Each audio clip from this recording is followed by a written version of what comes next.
Just want to let you know that the session is being recorded. Again, good morning, everyone. Thank you so much for accepting our invitation. We really want to get out there, help organizations, and we know that the nonprofits are going through some turmoil, just like most industries are, but you specifically, because you are the lifeline to so many needy people. So we wanted to get a little bit of you guys together so we can throw some ideas, maybe help each other. As you know, for those of you that don't know me, I think everybody on the call knows me. For those of you that don't know me, I'm Ileana Miranda with Sapoznik Insurance. Sapoznik is a benefit organization that has been around for over 33 years, and we are very much involved in the philanthropic world. Our CEO, Rachel, has been contributing to nonprofits for many, many years. We really truly believe that it is a charitable outreach and part of who we are. So the reason for that is that we have this. To begin with, I'd like to start out by sharing some really exciting news. I don't know if you guys have heard it through our social media, but recently we have joined forces with World Insurance. So that we're really excited about, because it's going to give us a lot of access to a lot more products when it comes to property and casualty. We were not in that area, we were mostly in the benefits arena. So it opens up a tremendous amount of doors. They're a top rated company, so we're super excited about that. So I'd like to start out by going around the room and everybody introducing yourself and your organization. And then I hope everybody received our email or my email with a couple of topics that we're going to try to focus on. Again, this is just open roundtable, fill in to rush in. If you have any suggestions, raise your hand. Ileana, Will's waiting to be let in. Oh, okay, I'm sorry. Okay. He just texted me. Oh, okay, there you go. Okay, I'm sorry, you guys, I didn't admit you into the meeting, but welcome. We just got started. I have participated in. We were just saying about our excitement in helping all your wonderful organizations and trying to get you guys to interact and exchange ideas, and our great announcement about our world joining forces with World Insurance. I have somebody that, if you could, let's see, mute your speaker. I think it might be Steve. Could you mute your speaker? Friend, partner, ally, and neighbor. Okay, let me try to log on so that we can avoid the background noise. If you can mute your speakers, or I'll do it at my end. Great. Okay, thank you. So with that being said, we just got to the brunt of it. Let's introduce each other. I already finished making my introduction. So let's start with Cherry Giordano. Hi, everybody. It's so good to be here. Most of you I know, and it's been honored to work with you. Those who I don't, it's really great to meet you. I'm the Executive Director for PACE Center for Girls Miami. We work with young girls from the ages of 11 to 17. We are a school and a counseling center. Currently, we are working remotely or in the innovative learning environment to accommodate for our children who are not yet comfortable coming in, and some of our staff also. So we're monitoring the data every day on coronavirus, and it's certainly changed the way we do business. I'm proud to say that we are engaged with the girls every day. We are actually bringing girls on board. So we do have some openings if any of you have anyone you know that might benefit from the program that we have. And so thank you again, Ileana and Joy. It's really an honor to be here. Thank you for coming. Okay, next we have Leonie. Leonie from St. Haitian neighborhood. You want me to unmute you, Leonie? Hi, how are you? Good morning, everybody. My name is Leonie Hermanson from the Haitian Neighborhood Center, Santa. It's a real pleasure to be here. Let me move away from, second. It's a real pleasure for me to be here. Yes, and so SAPLA is a community-based organization. We provide services to about 11,000 persons a year, adults, children, families a year. What was the question? Just introduction. And we serve people living in the Northeast Corridor, ranging from Little Haiti to North Miami Beach. We're open to anybody. We also serve about 90% of our clients are Haitian American. Some speak only Creole, so we consider ourselves as having the cultural expertise to deal with the Haitian community, but we serve everyone. Thank you, Leonie. Welcome. Next is Francesco Duberli from Survivors Pathway. Hi, Eliana. Hi, everybody. Thank you, Eliana, for making me part of this conversation, and thank you for everything that you do. God bless you. You're an amazing person. My name is Francesco Duberli, and I am the founder and Chief Executive Officer at Survivors Pathway. Survivors Pathway is a local justice center. We have been in business for more than 10 years. What we do is provide different services like mental health, trauma-informed mental health, advocacy, support groups, case management, health-related services to victims of different violent crimes, such as domestic violence, sexual assault, human trafficking, especially in the context of sex trafficking, hate crimes, and any other type of violent incident or violent crime. We are very strong in working for the Latino immigrant community and for the LGBTQI community. And I guess that makes us really different because we are very interested and focused into assisting highly marginalized communities and accessing justice, navigating our justice system, and finally to successfully achieve justice. I'm also the chairman of the Domestic Violence and Sexual Assault Council of Greater Miami, which is a great council here in Miami working for victims of domestic violence. And I'm also the chairman of the Hispanic Affairs Advisory Board of Miami-Dade County. So thank you all. Okay, and next we will go over with 211 Broward Project, Will Spencer. Morning, everyone. As you mentioned, my name is Will Spencer, and I'm the Chief Officer for Social Enterprise at 211 Broward. Many of you are probably already familiar, but 211 Broward connects people in need with resources that can help them.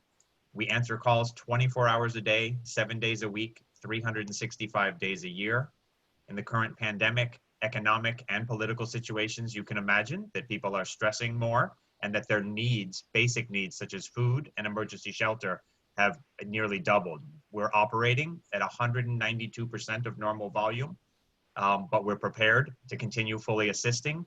211 Broward answers general information and referral helplines, in addition to children with special needs, seniors, youth, substance abuse, HIV and STI specialty helplines, and then also has a number of specialty programs, such as a food delivery program. We operate across all of Broward County, and every one of our services is offered free, anonymous, and confidential to anyone who seeks support through 211. And I'm really grateful to be included in this group. Thank you very much, Joy, for including me. One last bit, I noticed some folks from PACE, also proud to be a PACE setter. There was a fantastic rocking with PACE and the Cagnetta family last week, and it was really nice to connect in that particular vehicle in a short moment. Delivered a powerful message about why women should be involved in all important decisions affecting our communities and our lives. Well, thank you, and thank you for supporting PACE Broward. That's great. It was a wonderful event, and we're glad you were there. Thank you. Thank you, Will. Next, we have Marina Pavlov from the Florida Association of Non-For-Profit Org. Hi, my name is Marina Pavlov. I'm the president and CEO of the Florida Association of Nonprofit Organizations, and we help nonprofits with their business needs. And I hope we recently formed a partnership with Sapoznik. They are now a preferred partner, and we serve the nonprofits all across Florida. So there's 50,500 nonprofits. And we provide the services of the heart. We help, we educate, we advocate, we train, and we save. Awesome. Thank you for coming. Thank you. I'm glad to be here. Thank you for inviting me. Of course. Next, we have our Overtown Youth Center, Miss Tina Brown. Hi, good morning, everyone. My name is, you already said my name, sorry. So I'm Tina Brown, CEO of the Overtown Youth Center. Overtown Youth Center is a youth development organization that strives to bridge educational, social, emotional health and opportunity gaps for young people growing up in that community as well as surrounding communities. We currently serve about 12 schools in Miami-Dade County. We serve approximately 1,500 youth and families per year. Our goal is to ensure that young people will become positive contributing citizens one day. And of course, with our families, our goal is to strengthen our families and level the playing field for families in communities that have been marginalized. I am excited to be here. Thank you so much, Ileana, for inviting me, and I look forward to a fruitful discussion. Thank you for coming. And last but not least, we have Linda Lech from the Education Fund. And by the way, they have been amazing. And a lot of you have received a lot of donations through our affiliation with them. Look at Francesco and everybody. We've invited you to participate. They've been amazing in helping the non-for-profits. So Linda, go ahead. Well, I'm the president of the Education Fund and chief bottle washer, cook, and bathroom cleaner or whatever. As many of you know, we have something called the Ocean Bank Center for Educational Materials. We had, for years, had it only open to teachers to come shopping for free for supplies, but COVID hit and we had to do something different. So we opened it up to nonprofits serving students and families. We've given over, just since COVID started, over $1 million worth of supplies to the nonprofit community. We're now doing drive-throughs for teachers. Unfortunately, I started calling it drive-bys and they told me, oh no, do not call it a drive-by. We're also delivering to schools. So Sherry, I don't know if we've delivered to your school, but we can deliver to schools. So we can't deliver to nonprofits. We don't have funding for that. You have to get your own truck and come pick up. But I know a number of you have, Right. you know, in a few circumstances we can, but deliveries are usually to schools. We're looking at giving out over $3 million worth of supplies this year or more.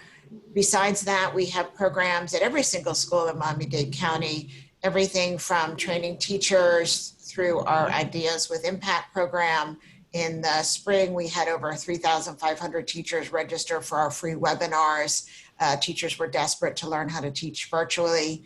We have a program where we help schools set up, originally it was edible gardens and now it's food forests. So we have 51 schools in the program. 26 of them have food forests. They're outdoor eco labs. They are complete forests with trees and bushes and vines, and it's a total immersion experience, and they're filled with superfoods. And last school year, we sent over 50,000 bags of produce home with students' families. We also have a college and careers program that we work with 5 high schools, specifically Homestead, Miami High, Jackson, Booker T, Northwestern. I don't know if I've missed one.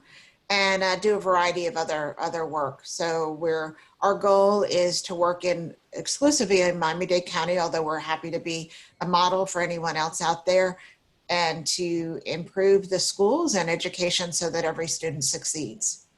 Thank you, Linda. Thank you. Thank you for coming. Next, I'd like to quickly introduce our Sapoznik team. We are team members here, and we're all focused on helping our communities. So I'd like to start with Joy. Hi, everyone. Thank you for taking the time to join us today. As everyone knows, we've been sort of working within the community since COVID happened and getting to know you. And since then, we've been able to invite, I think we've got some feedback. Steve, could you mute just real quick? I think it's we're in the same room, maybe. Thank you. But I recently moved here in the middle of the pandemic from Knoxville, Tennessee. So everyone keeps saying, what are you doing? But I felt moved to do this and to be a part of something so wonderful. It's not just, I came here to enroll people in benefits and help out in that way, like I've done for the last 12 years. I've been in Medicare mainly, but getting here and finding out that this organization is so involved with the nonprofits of Miami and Broward County, it was an added bonus to my position. And thank you all for taking the time. And I hope to be able to serve each of you in some way or capacity. Thank you. Thank you, Joy. A wonderful addition to the Sapoznik team. Now we have Steve that's going to say a little bit about his little background. Steve Joyner, been involved with Sapoznik here for less than a year, but I've been involved in the community and doing employee benefits for my whole career. Past president, multi-term president with the Fort Lauderdale Kiwanis Club, and I know we've made some donations and also been out to work at many of your facilities. We have a good team over there. But I'm here to help, just like everybody else, in any way that I can. Thank you. Thank you, Steve. Last but not least, our amazing Beatrice Lucky, who is the supporter, genius, thinking marketing person. Go ahead, Vivi. Is she here? Yeah, no, I'm good. Thank you, Ileana. It's great to be here with you guys. The nonprofit sector is something that's very ingrained in our culture. It's a pleasure to see you guys here. And I'm the head of marketing for Sapoznik. And we'll get started because I know everyone's anxious to start the conversation. Thank you. Thank you, Bibi. Okay, so I think I emailed everybody a list of just questions to think about so that we can try to make this productive and learn from each other. So the first one that we sent out was, what is working for your organization during this current and different environment? Who'd like to start with that one?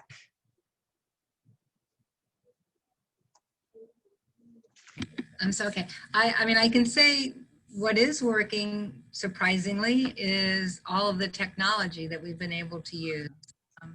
I'm sure, I know, Tina, I'm sure many of you here, March 16th, your life completely changed, and overnight it felt like, but it was a week or so, that we went from full in-service, in-person services to completely remote.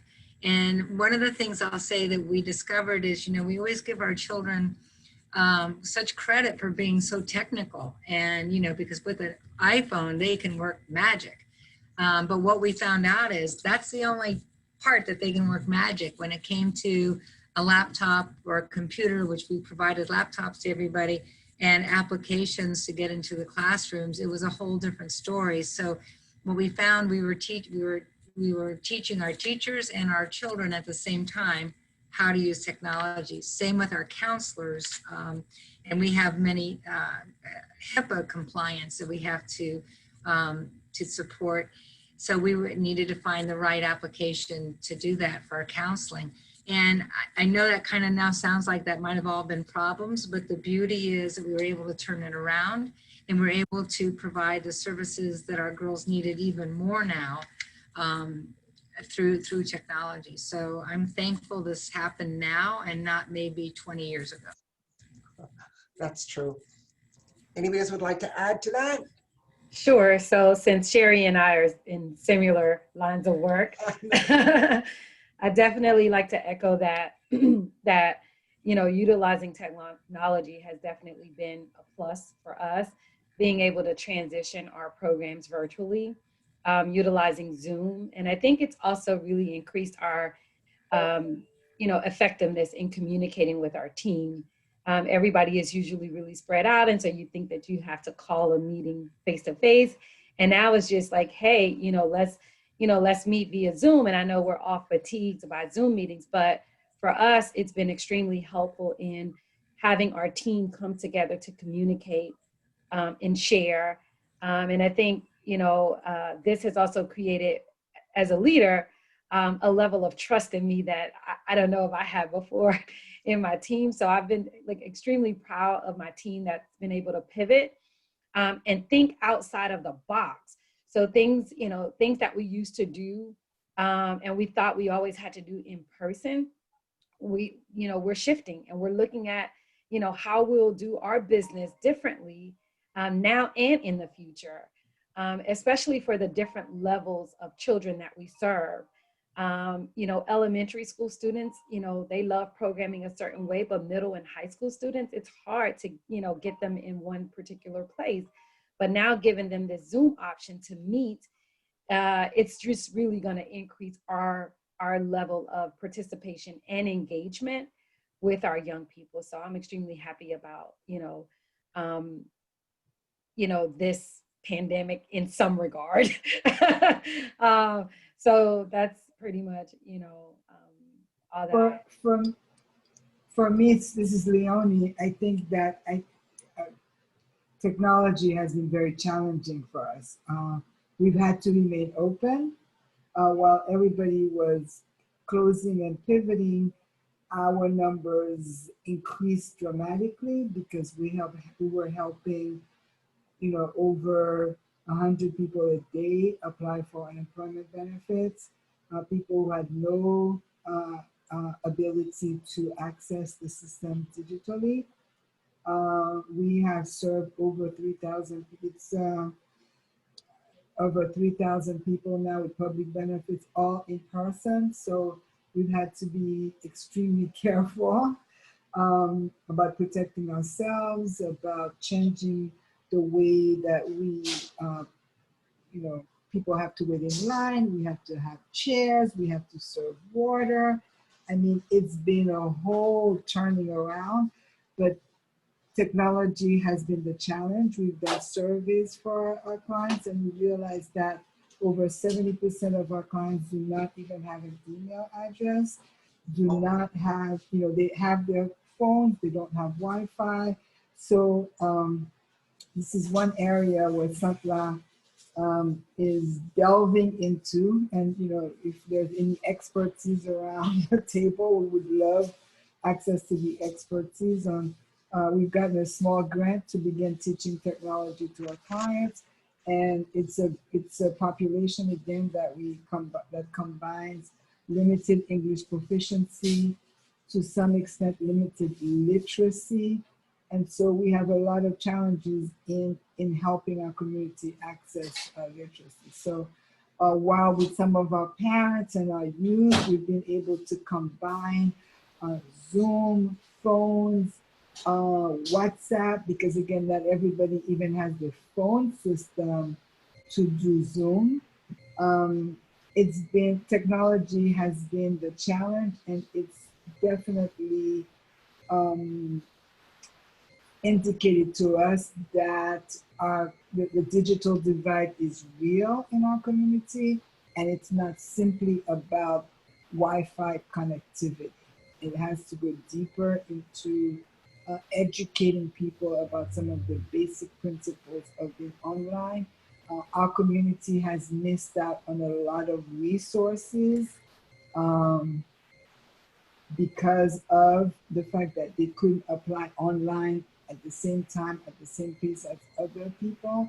So it's been an eye opener, and we want to see it as, in spite of the fact that people have missed out on a lot of opportunities, we want to see it as a warning and a challenge to us that we must meet to bring up to bridge that digital divide. So we got a small grant, but we're looking for not just money, but we're looking for partners, thought partners who can help us create this unique program that seeks to teach technology to people who can't even read or write. So that's kind of what we're dealing with right now. So if there's anyone knows someone who teaches that, as I said, it's not just about money, but it's about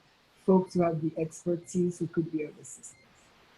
So Leonie, which high schools do you serve? Miami, well, we don't, this is adults. I know you don't serve high school. Miami Senior High School. North Miami Senior High School. Oh, North Miami Senior High School. North Miami Senior High School. We have youth programs, and those are working well with the technology. It's the parents and the adults who are the challenge. And we serve a lot of adults in terms of job placement. It's about job interviews? How do you interview for a job online? How do you upload a resume? I mean, it's crazy, but these are No, the I was issues just that we're facing. wondering because our 5 high schools well, 4 of them in the city of Miami. So, Booker T, Northwestern, Jackson, and Miami High, if there were overlaps there, then we might be able to take the person that we have that does a lot of work and help you out. So do you serve any of the families from, say, Northwestern? Mostly Edison Senior. Edison Senior. Okay. Okay. Well, let me think about it. Maybe, I don't know if you know the Bayside Foundation. Yes. They might have someone that can help you. Yes. Kathleen, a lot of times, has good outreach to different people as far as trainers and things like that. So that might be a place to start. That's what we're looking for. Yes. Yeah. So, okay. And I'll actually ask the person who works for us. He's Haitian. And if he knows anyone that he would recommend that could be a trainer and that knows technology and that speaks Creole. So I'll see if there's anything there. I would say that for us, what's worked is partnerships. And I have to say, I mean, I've partnered a lot, 30 years at the Ed Fund, a lot across the state, a lot across the country, but never so much in Miami-Dade for whatever reason. A lot of times there are other organizations that are similar to ours throughout the state of Florida. We have a consortium, so there's one in every single county that's similar to the Ed Fund, and then there's many, many of them across the US. So we've partnered with them, but we hadn't partnered with a lot of nonprofits. And when the COVID hit, and we wanted to get our supplies out, and we reached out to nonprofit partners, they were happy to take the supplies. And, Tina was the first one. And I'm not even sure she knew the Ed Fund when we called, and people were like, what? You want to give us supplies? Why? Like, is there an ulterior motive here? I know. The first time that I reached out to Tina, they were like, you want to give us something? So, but actually that's worked really, really well for us. And so I have to say the partnerships in Miami-Dade have been truly amazing. And the one thing that I haven't had is a partnership with some, women that also run, nonprofits, sort of more on a, like Las Vegas type style. What we talk about doesn't go anywhere else. So at some point I'd love to do that, or it doesn't have to be women. Sorry. It could be guys. Just there's so many women running nonprofits. Sorry, Will and Francesco. So anyway, moving on. So that's Linda, what I think. And Linda, I want to thank you because I know that we in the past have been able to come to the Ed Fund for supplies, but thanks again to Ileana and Joy and you this year, getting us more connected with you has just been so helpful. And the supplies we've gotten have been so great because we're trying to do so many things for our girls at home. So we've done hygiene drives, we've done back to school supply drives, we've done, hey, would you like to have this kind of drive? And so, you don't understand. We walk into that warehouse and it's literally like Christmas without snow. It's fabulous. So thank you so much. Glad to help. Moving on to our next question. Ileana, can I say one thing? So Sherry, there's also coming up, if your teachers don't know about it, we have 2 days, actually 2 half days of an event for teachers to train them called the Idea Expo. It's on October 24th and November 7th. We are charging, just so people, don't say yes and then don't show up, but it's $12 for both days. Or as my staff says, $11.99.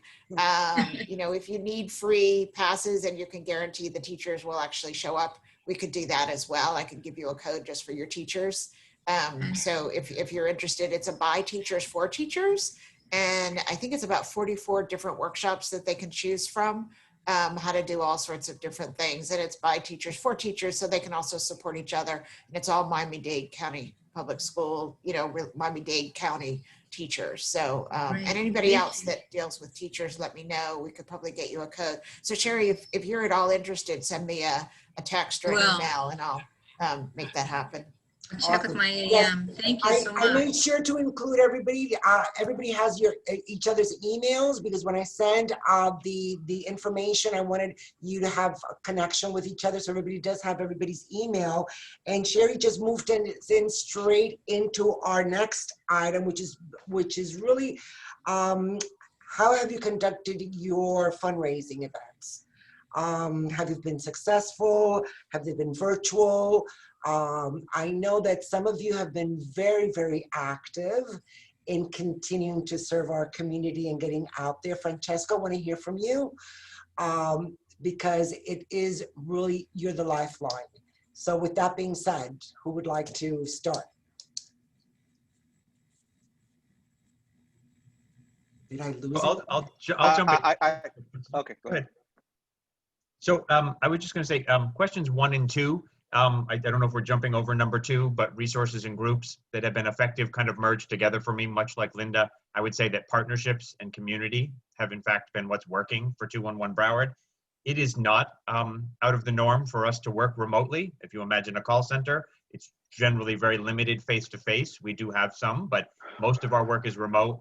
So the new business model of Zoom and of remote work has been relatively standard for us, and maybe an easier pivot. But for example, 3 things in terms of resources or works were the partnerships. In the case of health and wellness, or mental health in particular, we have a partnership with Memorial Healthcare Systems. And we actually, one of the things we believe at 211 is that in order to take care of the community, we have to take care of our own staff. So we actually had a very specific and important session about burnout, clinical burnout, and how to adopt methods of self-care. We weave these into our staff meetings, and then actually provide a social beginning of the staff meeting, and then an actual professionally led training about health and wellness and how to avoid burnout. That's really important when we're not able to be together. Related to the economy, we actually worked with our partner Truist, formerly SunTrust, who actually just this month, last week, did an actual training on financial fitness. The data demonstrates that staff members spent an average of 27 hours a month worrying about their finances. That's a loss of productivity and a stress level that isn't necessary to maintain. So again, we adopted a financial fitness program, and all of our staff are eligible at no cost to be enrolled in this SunTrust. It's called Momentum Up, and it's literally a financial fitness program. So we were addressing the mental health and wellness and the financial fitness needs.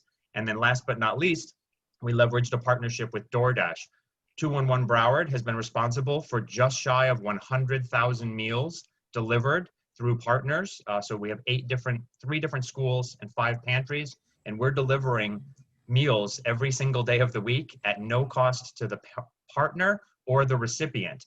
We leverage that relationship, so that's great on its own to get meals to people who need them, but we also leverage that partnership to create what's called a Dash Pass for anyone that works at a 211. They literally have 90 days of unlimited waived fees for the services and fees related to delivery of food.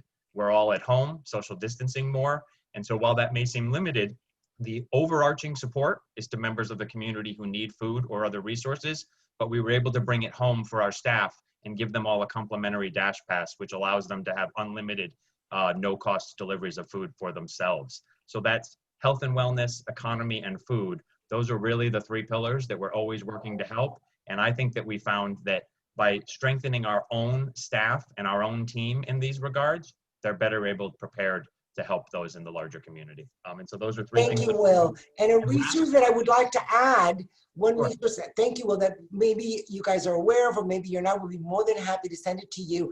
On the Sapoznik website, we have a really complete wellness virtual program where we have everything from financial wellness to physical wellness. We even have programs for children, since a lot of them are at home, and there's activity for them. There is a calendar. If you go, you can register, totally complimentary, share with your employees, share with your participants in your organizations. Again, it's another avenue to really help the community during these hard times where a lot of the gyms are closed. You really don't have much access. So thank you. Well, yes, the wellness is crucial. And I think that Francesco wanted to make a comment regarding this. Yes, yeah. I just want to say that in our case, when the pandemic hit Miami, it was a huge challenge for us, especially because working with victims of different crimes, especially in the context of domestic violence and human trafficking, it kind of shifted everything that we have done before in terms of how we were going to deliver the services. And taking into consideration that most of the people that we work for are Latino immigrants, and many of them, they didn't have either the knowledge of technology or the devices to access technology. And that kind of it places in this very challenging situation that it was not just to call the people to access services virtual, but to teach them how to access the devices and to actually buy or provide them with the devices that they needed. And so by understanding this, also open up that door to reflect that our fundraising process and our need process was now totally different, because we were so used to fundraise and get funds for mental health counseling, advocacy, support groups, which were very professional focused type of services. But now the needs of the community were different, because we were talking about, for instance, that many of our victims, they didn't have computers, or they didn't have phones that were safe and that they could actually use. And when you serving victims of a crime, you need to consider safety as a big priority, right? It's not just they can access any computer, or that they can just go and have their services at any place, because we're talking about matters of safety, and especially death and life. So it was very challenging. But I have to say that something that worked for us was partnerships, and also calling community members that we know that were involved in the domestic violence and the human trafficking movement, and kind of create this closer relationship with them, explain what was going on, and ask for help. In many instances, for instance, asking for donations of computers, cell phones, and other things that we saw as a need, that we're still seeing as a big need, right? Which is feeding people. It's food. Most of these women that have survived domestic violence, that have survived human trafficking, and that they were in that process of healing and empowering themselves, suddenly, in a blink of an eye, they just, due to the COVID-19, they got unemployed. Whatever process that they have gone through to get empowered and get financially independent disappear. And many of them see themselves coming back to the perpetrators, or coming back to this sex trafficking thing, right? So it takes us to call and knock the door of those small foundations. We were very blessed at the beginning to have $50,000 donated, and that $50,000 that we got was just from small donations from different partners and different people that decided to give us $5,000, $10,000. And with that, we were able to purchase food, to purchase devices, to pay electricity bills, to help in some way to pay rent, and those needs that were so important for those individuals at that moment. And definitely, I would say partnerships. For instance, we partnered with the Lions, the Miami Lion Kingdom Club, and that people were amazing. I mean, when you go into the communities and you kind of empower and educate the communities about your needs as an organization, and you see them respond, that's a bless, right? Definitely the Education Fund. I have to say thank you to Education Fund. I love you guys because those donations that you guys has given us has made a huge difference in the life of so many victims of domestic violence, sexual assault, and human trafficking. And going there and picked up some stuff that were so important and so relevant in the life of these individuals, like toilet paper, stuff like that, right? That were so needed. So thank you for that. So I would say that this for us has been a time of calling the communities, calling actual people, right? Regular people that were so involved in this, and tell them and explain what was going on and get them united and kind of provide the leadership that they needed to get involved with us with what we do, and then helping those that were going through actually are going through such a bad time. My only concern now that I seen is that at the beginning of the pandemic, people were very excited to join and help. And as time has passed by, I'm seeing now that decrease in that spirit, I would say, to help and to understand that people still are going through a very harsh time. And that is concerning me. Thank you, Francesco. Is anybody having that same type of situation where they see that there's the declining in the donations? So thank you for saying about the education fund. Really appreciate it. We're not seeing a decline in donations as much as when COVID first hit.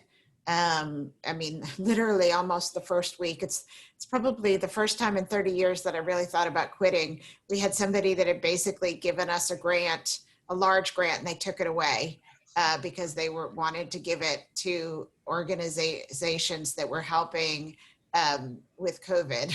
I was like, hello, like that's what we're doing. But I mean, I just wanted to cry. I think it also had to do with COVID. But I will say, I think the economy, is affecting things. And I was on a call that was a presentation about the state, and specifically that departments in the state have been asked to give estimates of how they would cut 8.5% from their budgets. And that'll affect all of us, because that affects education, that affects health and human services. If the state does indeed cut each of the departments by 8.5%, my understanding is that they won't go back for special session to deal with this until January. So it'll be even harder in some ways, because they'll be cutting 8.5%, but it'll be for 50% of the year. So that is more like 16% or 17% when you look at it. So that is a concern. I know that some corporations and others have also cut back their giving because of the economy. If they're not making the same amount of money, they can't give the same amount of money. The other thing that I am really interested in, because we haven't done it, and I would love to know if anyone's seen a good model or been on one of these virtual fundraisers where they've raised a lot of money. We had planned our art auction for June. For those of you who don't know, we usually do an auction. We auction off teachers and students' artwork, and then many other things like hotel stays and cruises, etc. And it's a lovely, lovely night. It's on the beach. We have about 500 people come. So obviously we didn't do that in June. I mean, that was just a no-go. And Sapoznik has been very supportive of it. But you couldn't put 500 people in a ballroom during COVID. That would not have worked. So we tried to figure out how we maybe could take it virtual. And we were going to try to do it this fall, but did not. Decided we could not manage the technology and the way to do it and come out with the same outcomes. So I wondered if anyone has done or seen a virtual event that raised, 200,000 or more and that worked. So Linda, I have not. That's the first sentence I'll say. Seeing anybody that's raised that much. I know that, like our Believing in Girls luncheon, which is in 3 weeks, we've changed it to a Believing in Girls celebration, and we're going to have it be a Zoom meeting. We have guest speakers, and we're tying a silent auction around it for a week. So trying to raise money. We are well aware that we won't raise the money that we normally do, which is about 100,000. But we're hoping that we'll get smaller donations by more people, and then be able to work a stewardship program with them. And then maybe in 2021, have smaller, more high-end events that could get us back to that if indeed people are getting together in 2021. What we are seeing is that we are seeing peer-to-peer fundraising is very successful. You guys have probably received email blasts on, COVID emergency funds. So we've asked for, donations for that. I see that people are really wanting to give. I don't think that they're wanting to give the larger amounts individually as they were. And some corporations and some foundations are still giving. And of course, the slant is more on COVID. How are you dealing with COVID? But I would be interested also if anybody else is, and I know that Pace Broward is they do a lot of events during the year, and they've also moved to virtual. And as Will was nice enough to say, they've had some nice successes. I don't know if again, that range that you're looking for and would love I don't know if that's possible at this point. But if it is, I'm open to hear about it and to learn. And I think Tina is too, right? So that leads us right smoothly into our next question, which I think it's a really important. Can I say something about that? Of course. It's short. We wrote an article about that, and we had a very successful person, a group put on the virtual event, and they said how they did it, like specifically, and it was a boomerang workshop that I went to. And we wrote about it in our September newsletter.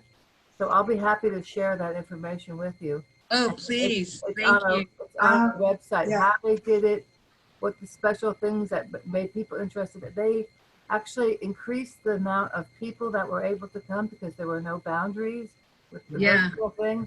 And they increased the type of people, students and older people that usually couldn't go, and families. They could all come up to the event together as a group, and they did a special mailing. Anyway, it was very interesting, very, very interesting. So Eliana, this is Leonie. I'm gonna have to leave soon, but I also I'm responsible, who's never done it, to organize Sampla's event in December. And so if you have anything, and we usually have a marketplace where we sell, we're gonna have a silent auction of beautiful things made in Haiti. So if you have anything that would help us in terms of a workshop, anything, I will give you my time to sit and listen, because we are looking for ideas, suggestions, and not just having an event, but really being able to raise. We usually raise about 20% of our revenue, what we use during the year. So this is going to be, we don't expect to raise that much. So any support in terms of how-tos would be most welcome. And I'm going to have to shoot me an email, Leonie, with the information on the event, and we'll maybe have a quick meeting and discuss. Yes, I would love to get ideas. Thank you. All right, bye-bye. Next question is, what costs have you been able to reduce? And this is really a key question. By evaluating your current partners, suppliers, or joining organizations that negotiate group pricing, such as your payroll, your benefits, your marketing, any type of vendor expenses.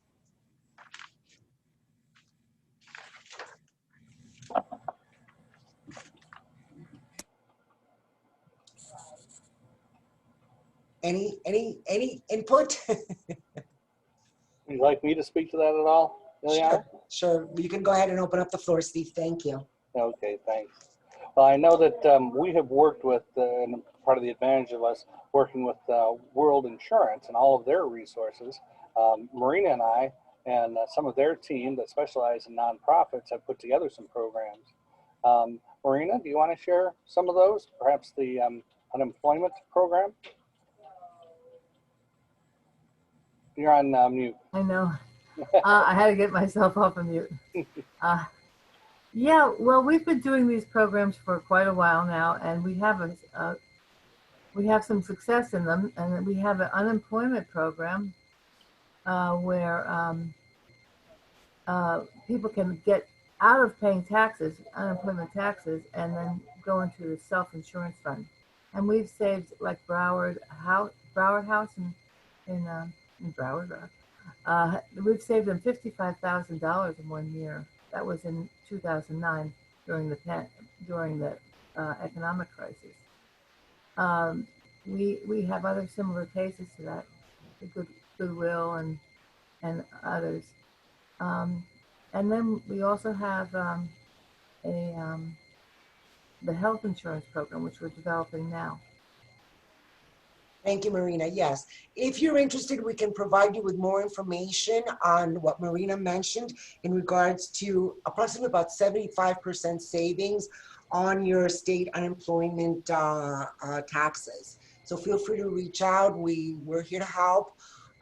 Any other suggestions on how you are cutting expenses or looking at your overall budget?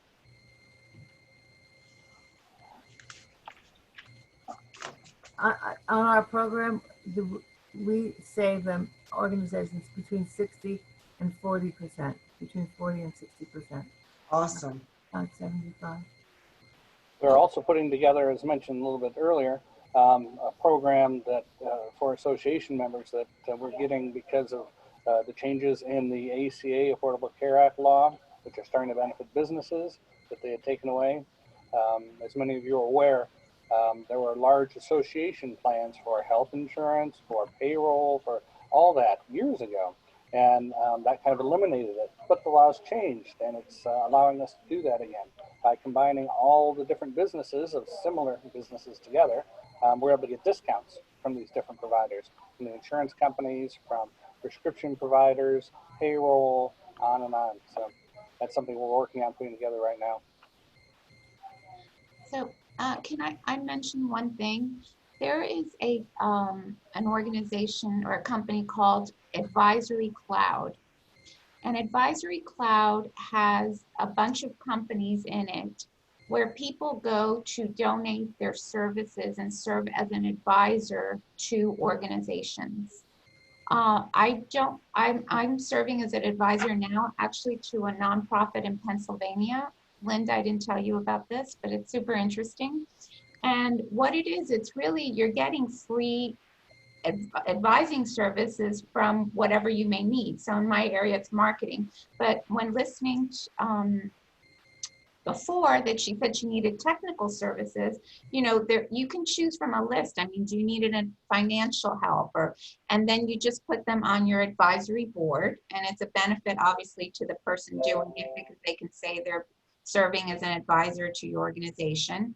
And at the same time, you're getting free services from pretty senior level executives that are doing this. So I don't know if there's a cost associated for the company to participate, but certainly go on Advisory Cloud and see if you can find, you know, free consulting basically for your organization.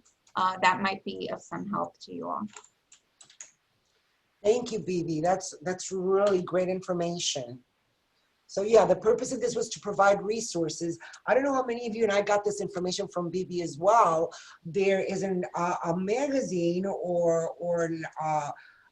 yes, I could say it's a magazine, Philanthropy Today. And Bibi sent that over to me with an article that she read, that the marketing genius she is, that I might be interested in because I'm working with all these non-for-profits. And I found out that they have some really interesting articles, maybe something that you can also get some resources from. It's called Philanthropy. I forgot the Today. Yeah. And there's also another insurance company in California, and they are admitted into Florida. It does property and casualty, and I think you can probably be a vendor to them. They work on you know, commissions with brokers like you. It's called Annie. It's a fund that it's not a fund. It's a risk retention plan, and they have been around for 30 years, I guess, and they're very well run. They have AA rated, and it's property and casualty. And it's only for nonprofits. They don't bring anyone in. They don't bring 501c6s in. It's only for 501c3s. So they really understand the what you're going through and the way that you think and the way that you buy insurance. So it's called ANI, A-N-I, Alliance for Nonprofit Insurance.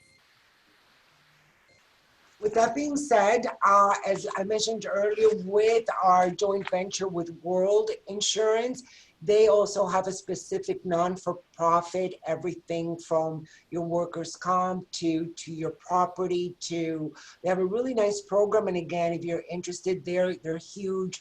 They're in quite a number, I think over 42 states and growing. So as well, so that you could get alternative options and have different pricing. I talked to World and they carry it. So you can call World and get it. Great, thank you, thank you. Any other suggestions, recommendations in regards to pricing and reduction in costs? Okay, well, we're right on time, guys. It's noon. Can't believe we made it in our time frame. Generally, this has not happened. With Zoom meetings, for whatever the reason, we lose track of time. But again, I did record this session. For those of you that would like the session, I'll be more than happy to send it over to you. I would greatly appreciate your input and your participation. We're here to help you with any questions, any concerns, because we do realize that it does take a village. And you guys, again, as I mentioned earlier, are the lifeline to that village. So again, feel free to reach out to us, and maybe we'll be having more of these sessions since it seems like we ran short on time. So again, we appreciate your participation. Thank you and have a wonderful day. Bye. It was great. Thank you, everybody. Good to see you. Good to see you Nice too. to see all of you. Thank you. Thank you.